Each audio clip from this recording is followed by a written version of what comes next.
This is the On the Pony Express podcast, hosted by Billy Embody, brought to you by Epic Estate Wines. Walking strong on the Pony Express, a weekly segment with SMU alum, owner, vintner of Epic Estate Wines, Bill Armstrong. Epic Estate Wines, world-class wines from Paso Robles wine country. Learn more, Epic, E-P-O-C-H, epicwines.com. And now your host. Billy Embody. 1, 2, 3, let me go. Welcome in, ladies and gentlemen, to another edition of Walking Strong. With Bill Armstrong, I'm Billy Embody. Billy, my podcast partner. buddy? Listen, hey, this is for the dozens of fans out there. Let me tell you about what I didn't want to do today. A podcast. I didn't want to do a podcast this week. I know. Dude, I was so fucking heartbroken, and I still am. I'm mourning. Yes. I am mourning. You're in your black. I'm wearing my black. I've never worn black before. But I did not want to do a podcast, and for the dozens of fans out there, Billy insisted on it because he said we all need closure. We do a good job of that, I think. I think that's a fair comment. So to tell you how difficult it was for me, for the first time ever, I made some notes to myself because I frankly was a little bit, before I started thinking about it, at a loss for words about this. So. My really, really good friend, a guy named Frank Mount, who is the executive vice president of Chevron, and he is like a Notre Dame super fan. Mm-hmm. He sent me a note, and I'll read it to you. This is after we lost. He says, "Bill, I love college football. It's such a great game. The highs are the best, but the lows kick you right in the balls. Well, Mustang Nation, we just got a swift, hard, painful, knee-buckling, tear-jerking kick in the balls." We're a family show. Anyway, this episode, I haven't even told you this yet, but I think I want this episode to be sponsored, like Sesame Street, by the letter P. And I'm not going to say stuff like, boy, do I really like What I'm thinking is, I want to talk about, this is scheduled for me, if you tell me if this worked for you, a little bit about our poor performance on Saturday, but not a lot, because everybody's been talking about it. We're going to send you down a black hole. No, I don't want to do that. I don't want the Hayden Howardson black hole. Then I want to talk a little bit about parity, because I think that's really important right now. And I know I have beaten that drum to death, but I think mainstream sports media is not talking about it enough. So I want to talk about parity. I want to talk a little bit about pandemonium with the coaches carousel. Mm-hmm. And you know more about that than I do, but we know it's fucking nuts. Yep. And then I want to talk about the potential for SMU, because we had signing day today, and the possibilities of what we have going forward. And then, but most importantly, I want to talk about, and never lose sight of, the progress we have made, and to keep it all in perspective. So those are my P words. A lot of P's. A lot of P words. Does that work for you? Yeah. And so Absolutely. in that strain of thought, I want to pour today a glass of possibility, which is SMU's. This is Epic's dessert wine, and SMU is absolutely full of possibility. Mm-hmm. This is an amazing, amazing dessert wine. It's port style. I don't really like calling it dessert wine, but it's a port wine. You're keeping it with the P theme, and I think you've had this before. Last year? And it's not in last our 2 years. It's we've not. Been it's freezing when we've had it. It's been how cold it was last year. Year we were just going down. Cheers, dude.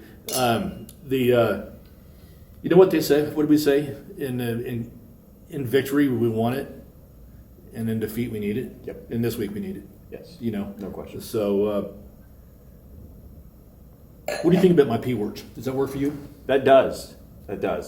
38-35 SMU lost at Cal. You were there. 8-4, baby. We're 8-4 Yeah. at the end of the season, and kind of hard for me to admit that the season was already over. Did that season go by fast? It went by really fast. I mean, it was amazing. Last year, it felt like forever. It did. This year, it was like all of a sudden, and that was partly what Frank Mount wrote me about. It was just kind of like, I said, Frank, our season's over. Just like that. Over. You know, obviously we have a bowl game. Sure. But, it was just like, bam. All right, so let's talk a little bit about, I don't want to talk about this for very long, because it's just, what's the point? Our poor performance. Mm-hmm. I could lean into, like everybody does, our penalties. Yep. Or the fact that we didn't close. Or the fact that our special teams continue to suck. Or that we were flat. But everybody's been talking about that. Yeah. And so I'd really rather not kind of go there. The one thing that I can say to our millions of fans is that, I'm always in the locker room, I'm on the sidelines. This game, it was weird. I have to admit, you and I talked about this. I'm a 65-year-old successful guy. And I know better than to look past a game. Dude, I was so past this game. Yeah. I was past Cal. We talked about it. Yeah. I was past Cal. Past UVA. Liz and I had already scheduled our whole UVA trip to Charlotte. We even had a friggin', truck ride for the fucking pony, Peruna. And not only that, we had the bar ready to go too. You had the bar all set up. Oh, all set up. And I was looking at okay, who are we going to play? Are we going to play Oregon? Or are we going to play Ole Miss? I was looking into the first thing of the college football playoffs. Yeah, that's what we get to do. And not to mention the fact that now that it's a business, where each leg of the ladder you go up, you make money. Yep, millions. Yeah, so this was a costly loss, and to SMU financially, in other ways as well. But and so I'm in the locker room. I'm on the field before the game. Beautiful stadium, by the way. Beautiful stadium. Yeah, I think it looked like it. Cold as shit. Perfect wine country weather. 44 degrees, humid as hell. You hung out with some of the dozens of fans that weekend as well. I did at Epoch. It was really, really fun. And holy crap, is this good. Man, oh man. But before the game, I'm sitting there going, God, the team feels complacent. I don't know, it was just and I couldn't decide to go, okay, are they acting confident or complacent? Because it felt like complacent. And then it was that way in the locker room beforehand. And then it was that way on the sidelines. And I think they're 20-year-olds. Yeah. We forget. Yeah. I mean, they're all huge. They're all ripped. Yep. They all have these big pads on, so they look like men. But they're 20-year-old boys that are just out of their teenage years, and they're still developing their prefrontal cortex, And they were looking past. They would never say it, but I guarantee you they were reading the press. Yeah. And they were looking past Cal. I was. Yeah. I should know better. Yeah.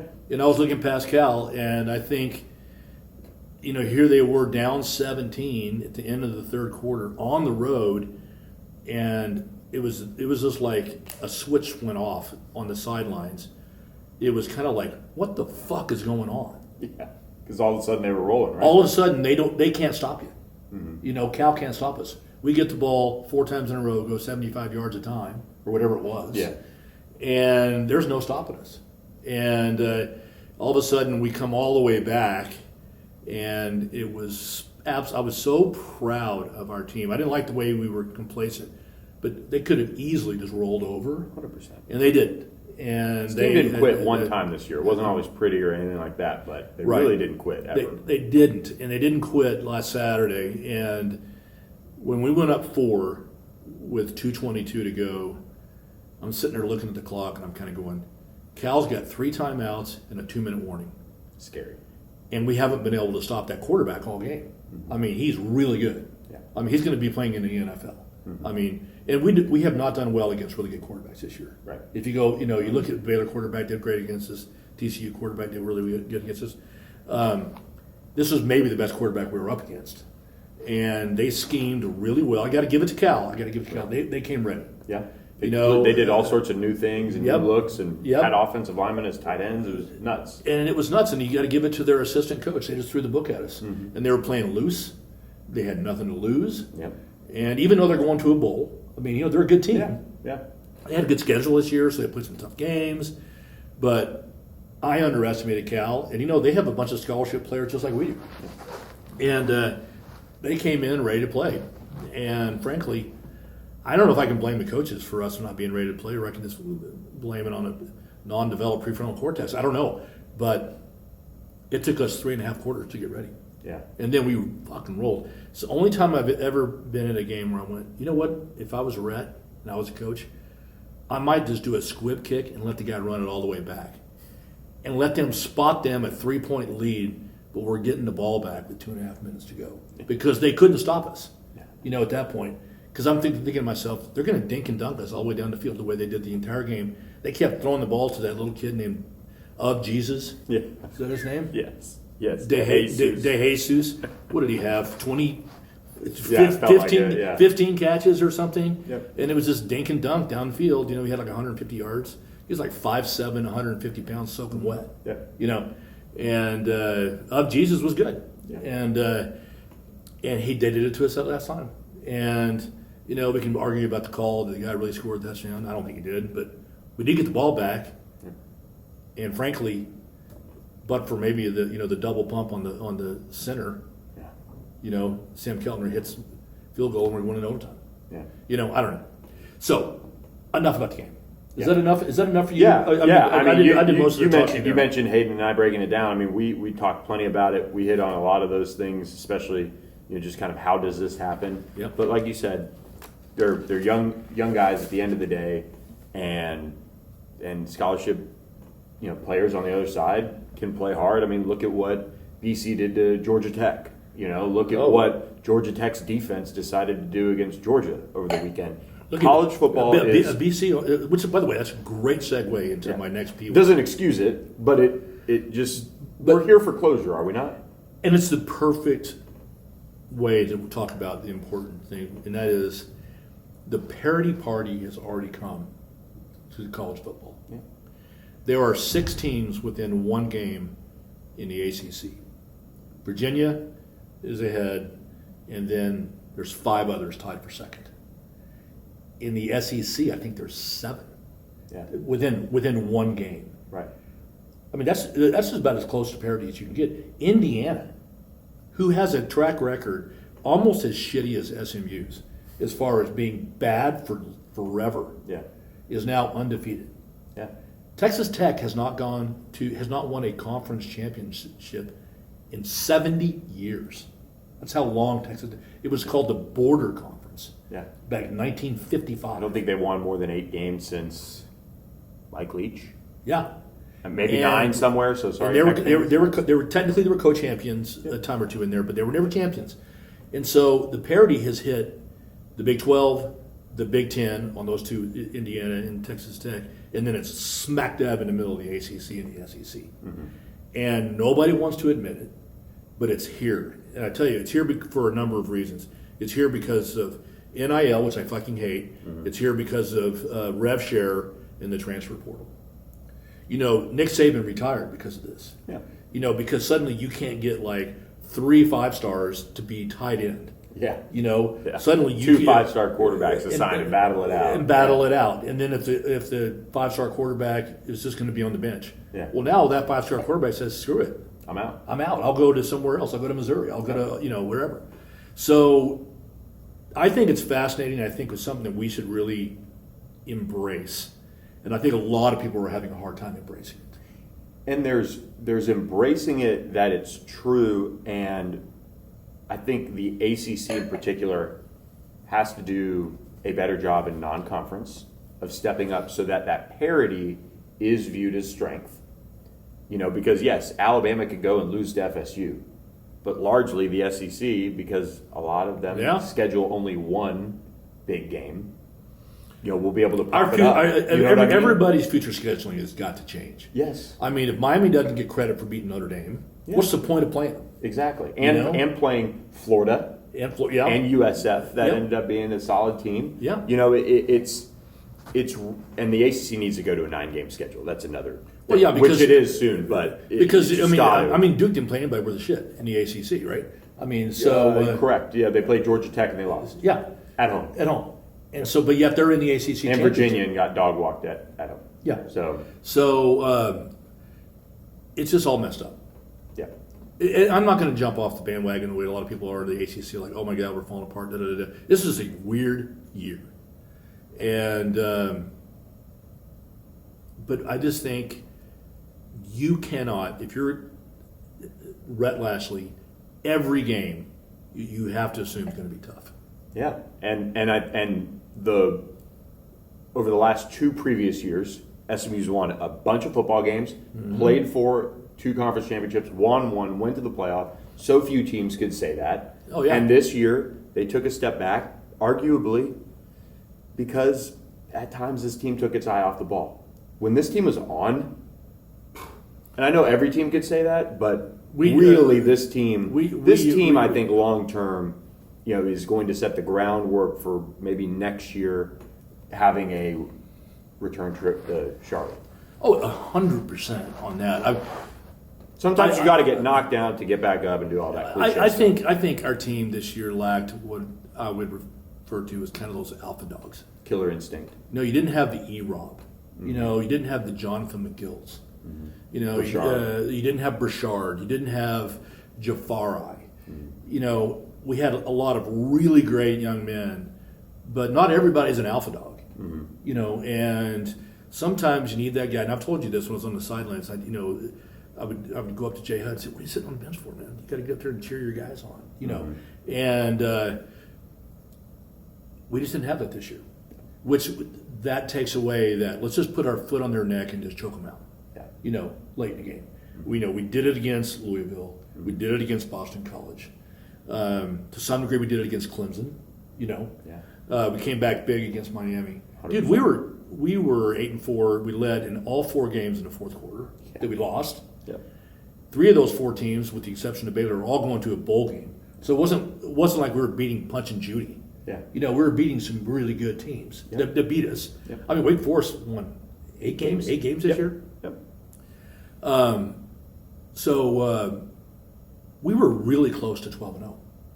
Yep. And it's a few plays, man. It's a few plays. And that's cope, that's closure, whatever you want to call it. But it's true. It's finishing, and it's like Wake Forest beats us by that much. Yeah, that was that was probably the craziest win. We lost 3 games directly attributable to our kicking game, without a doubt. And that's, by the way, I have special needs. I have special needs, and that is I want special teams because we don't have any special teams. There's no pride on SMU's special teams program, and it drove me crazy. How many times did I think Wade was going to get his punt blocked? Yeah. How many times did we almost block a punt this year? I don't think once. Yeah. I mean, it was never even close. So, all right. So the parity thing is really interesting because think about it right now. We're sad. And this is the perspective I would like everybody to be thinking about. Think about how sad you are if you're a Clemson fan. Or what? At least they finished, 4 straight wins. They kind of feel like they probably have a little bit of momentum. I guarantee. But they're sad. Clemson and Florida State, this gets back to the parity thing, have won the ACC 13 out of the last 14 years. And they didn't get close. Neither one of them got close this year. So suddenly you have, we're over here like going, shit, I'm starting to get spoiled because we've won, 3 years in a row. Yeah, went 6-2 this year in ACC play. And we're bitching. Well, all of a sudden you're Florida State. And you're like, well, this isn't Florida State. They were just freaking. Yeah. Then you have Clemson, freak out mode. Yep. Penn State, freak out mode. Yep. You can go down the list. UCLA, freak out mode. Miami even kind of freaking out because they didn't take care of business in ACC play again. Look at Florida. I mean, all their fans are freaking out. I mean, can you imagine being an Arkansas fan right now? I mean, I see nothing but darkness. And by the way, their new coach, not so happy about that. I don't know. That was a weird pick. Anyway, I just think that we need to gain some perspective that there's a whole lot of fans out there across this nation that is really having a tough time adjusting to this parity thing. Yeah. It's just the truth. Yeah, Texas A&M is, in the top 10, which we've all been saying, well, when Texas A&M can do it, let us know. And, well, there they are. There they are. So I really want to make sure that I don't be that whiner, that Monday morning quarterback that bitches and moans, sky is falling, doom and gloom, And by the way, there's a lot of people out there that do that. I mean, let's face it. So I got a really funny text last night from a friend of mine named Kelly Prince. And she reminded me when she was in the Mustang band back in the early 90s. And she said she was there for 4 years and they won a grand total of 9 games in 4 years. What a baby. And she texted me, and it's hilarious. She says, but I'm already spoiled. Yeah. You know? You forget so quickly. You forget. You forget that long, slow, tortuous, hideous walk through the desert that we had. And here we are bitching and moaning. That we're not going to Charlotte again. That we're not going to Charlotte again. And we were this close. And I don't know.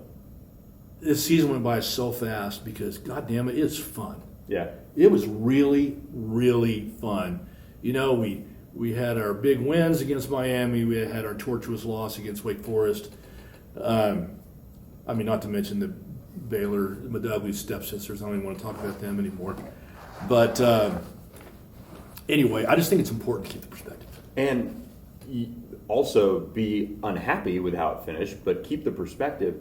But also know that Rhett Lashlee, Scott Simons, this staff, the administration, you, other donors, David Miller, everybody Rich is, Templeton, everybody's sitting there saying, okay, how do we get back to where we were, and how do you fix it? And guess what? How do you also double down on what is going well?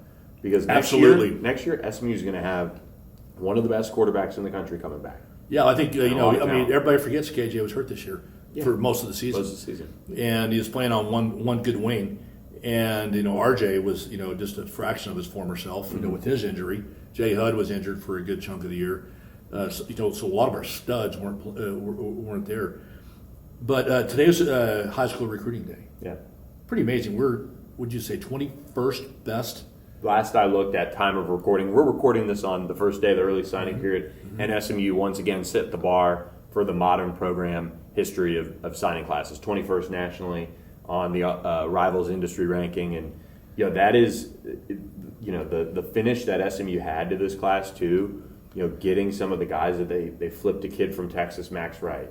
Yeah. They flipped a kid kind of technically, maybe not technically a direct flip, but they flipped him from Alabama, Sam Utu, 4-star offensive lineman. Right. They beat out Arizona State and plenty of others for the number 3 overall junior college prospect in the country. He's like some 6'8" kid, right? Yeah, 6'7.5" is. And he's never even played college football. Hardly even knows what a defensive lineman is. But he was a really good athlete, basketball player from Nigeria. Yeah. It's nuts. And he's going to come in and play defensive line. I mean, his upside is unlimited. Yeah. And possibility, one might say. The possibility, speak of the devil. But I hear that we had 12 of our signees were in the top 25 in SMU history. Yeah. And we had more recruits than any other P4 school from the Dallas-Fort Worth area. We had 9. Of the very, very best. Of the best of the best of the best. The top, whatever. Yeah. We couldn't even whisper that 2 years ago. No. Yeah. Think about it right now. Think about it. If we were still in the group of 5, the group of 6, think about it. Rhett wouldn't be here. He'd be gone. He would have just left. All right, so that's a little bit. That's a little bit of that pandemonium. Right now, ESPN barely. I felt like if I'm a group of 6 school, I feel like I was in high school. A girl wouldn't even look at me. I mean, much less give me any attention whatsoever.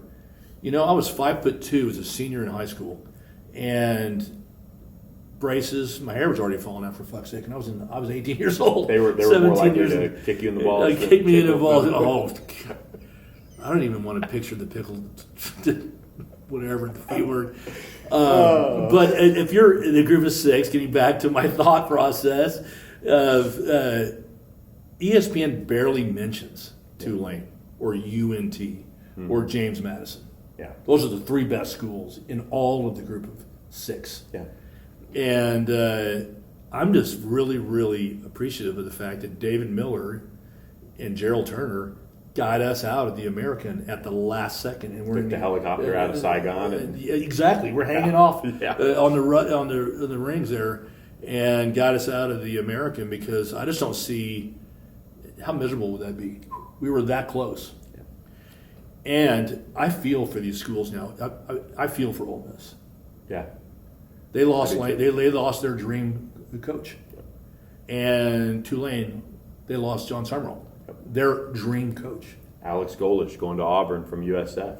From USF. Eric Morris, the UNT coach, going to Oklahoma State. Going to Oklahoma State. it is talk about it kicking the balls that we were talking about earlier. Yeah. James Madison lost Bob Chesney to UCLA. Right. So basically, the group of six, just like we used to be, we're a farm club. For the P4, and man, it is tall cotton times to be a coach. Yeah. Because you can suck and get paid a shitload of money to leave. Yep. And then if you're any kind of really good group of six coach, you get a shot at picking how many job openings are there. Wow. There's like 15 job openings this year. I mean, it's unbelievable. I think Penn State's going to have to hire like a high school player. Yeah. High school coach. Yeah, maybe a player. Yeah, maybe a player. Oh my God. Who would you bring back? Saquon Barkley or something for the NFL? Saquon Barkley and say, I won't even play you to run anymore. Just coach, okay? Please. And you can get anybody. You can get just as much money as you're getting paid in the NFL, and you don't get hurt, and you're a coach. I made a joke to somebody. They said, "Man, Penn State's really having a tough time." I said, "Yeah. Did you go to the game last year? It's a tough place to be." No kidding. Really cool atmosphere, or whatever. Yeah. Penn State fans, sorry, but yeah. State college is not for us. State college is definitely not for us. But this gets back to our potential, because would you rather, if you're a high school kid, would you rather go to Champaign-Urbana, or would you rather go to State College versus Dallas? Yeah.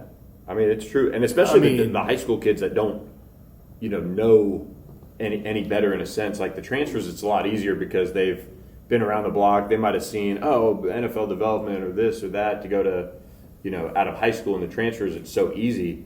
But these high school kids, now that SMU is winning and they have Dallas. Oh, man. It's so important, and they're playing a high level of football in the ACC too.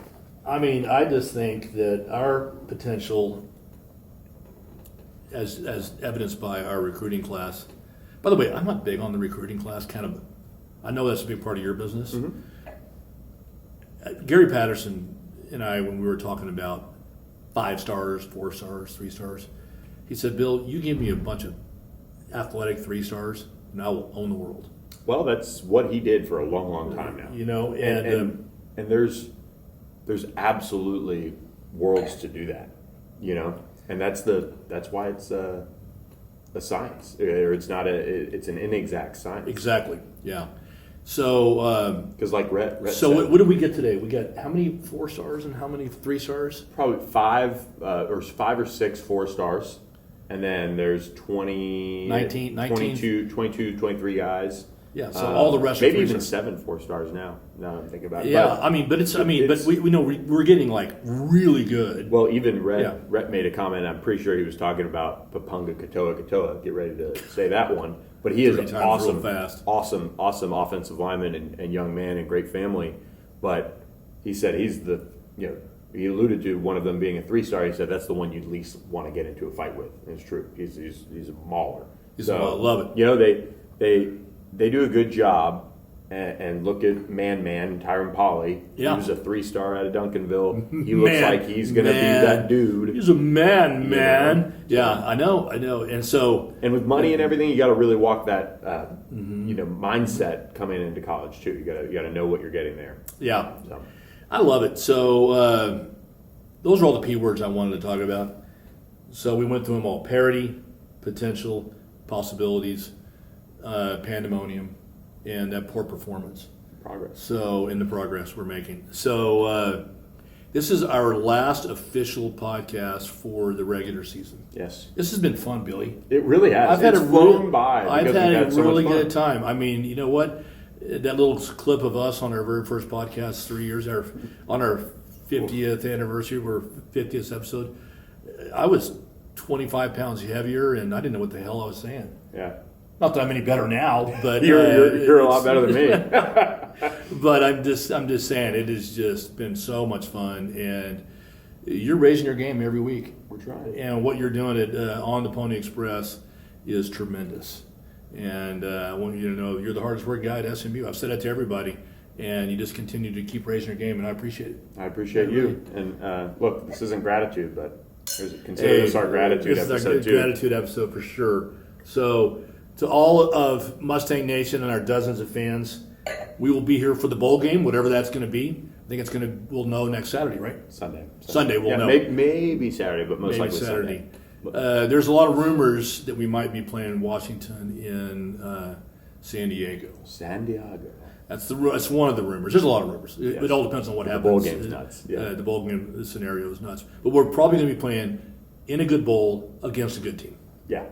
And look, they've got a long-standing bowl, winless streak that they're going to be dialed in on. I've got a feeling. A winless streak. So we haven't won. Yeah. In how many years? 2012, 2013. Okay. 2012. When was the last bowl game we won? No, what was it? It would have been the Mayonnaise Bowl. It would have been the Birmingham Bowl. Somebody in the comments is probably going to be some kind of shitty. They beat Pitt. They beat the tar out of Pitt probably in Birmingham. Huh. I could be wrong. But clearly, I forgot the Hawaii Bowl where we lost to BYU. That one? No, not that one. Sorry, buddy. That's the Holiday Bowl. Actually, that's the Holiday Bowl. Could be going back there. So we'll see. Yeah, the Holiday Bowl may be on our schedule. So okay, so we're rambling now at this point. Yep. So see you soon. Yes. Thanks so much, guys. Merry Christmas. Merry Christmas. That's right. Merry Christmas. Yeah. And we'll be seeing you before Christmas. What do you think? Ooh, yeah. We'll get together. Yeah. We'll chat. Yeah, we'll do something. Awesome. We need to do a whole recruiting episode. Oh, I know a guy. All right. Thanks so much for listening, everybody. This has been Walking Strong, and cheers to all of you guys for joining us on another edition. And for Bill Armstrong, I'm Billy Embody. We'll catch you guys next time.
Thanks for listening to the On the Pony Express podcast with Billy Embody. Follow us on your socials on X at SMU3 and on Instagram at On3SMU. And keep it locked to OnThePonyExpress.com for more coverage.